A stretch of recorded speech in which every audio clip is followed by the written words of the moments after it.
हमेशा inbound queries की value outbound queries से ज़्यादा होती है। ध्यान से समझिएगा, हमेशा इनबाउंड क्वेरीज की वैल्यू आउटबाउंड क्वेरीज से ज़्यादा होती है।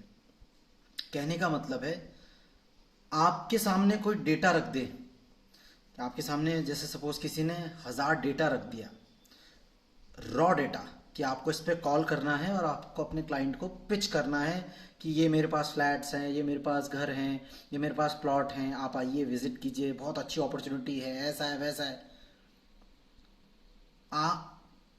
और इसके बजाय आपके पास इनबाउंड क्वेरीज आ रही हैं जो कि खुद इंटरेस्टेड है।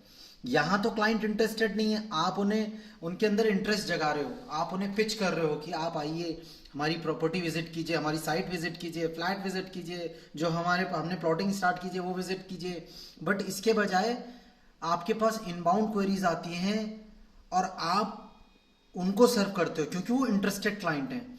तो कन्वर्जन के चांसेस हमेशा इनबाउंड क्वेरीज के होंगे, इनबाउंड लीड्स के होंगे। क्यों? क्योंकि वो इंटरेस्टेड क्लाइंट है, वो खुद उस प्रॉपर्टी के लिए आपको क्वेरी कर रहे हैं। तो अपनी जो मार्केटिंग स्ट्रैटेजी है, अपनी जो सेल्स स्ट्रैटेजी है, अपनी जो एडवर्टीजमेंट स्ट्रैटेजी है, वो इस तरह से बनाइए कि आपको आउटबाउंड कॉल्स ना करना पड़े। यानी कि आप रॉ डेटा में कम कॉल्स करो और आपके पास इनबाउंड क्वेरीज आए। और इनबाउंड क्वेरीज का ऐसा अंबार लगा दो, ऐसा तांता लगा दो, इतनी भर भर के क्वेरीज आए कि आपको कभी क्वेरीज के लिए सोचना ना पड़े। हमेशा ये बात याद रखना, और ये मैंने अभी से नहीं सीखा या रियल एस्टेट बिजनेस से नहीं सीखा सर। जब मैं 2015-16 की बात थी, जिस समय एक दौर था जिस समय मेरा बहुत बड़ा फाइनेंशियल क्रंच चल रहा था, उस समय मुझे रात को जॉब करनी पड़ती थी कॉल सेंटर में। सुबह अपना काम देखता था और रात को कॉल सेंटर में जॉब करता था।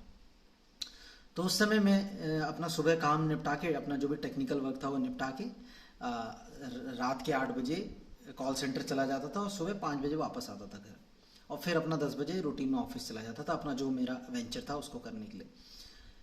तो वहाँ पे जो हमारे फ्लोर्स रहते थे, फ्लोर मतलब जो ऑफिस रहता था, वहाँ पे 50 लोगों का स्टाफ था। तो उनमें से मैक्सिमम लोगों को तो आउटबाउंड को रॉ डेटा दिया जाता था कि वो रॉ डेटा पे वर्क करें, क्योंकि ब्रशअप करना था, अपने आप को निखारना था, अपने आप को बिल्ड करना था।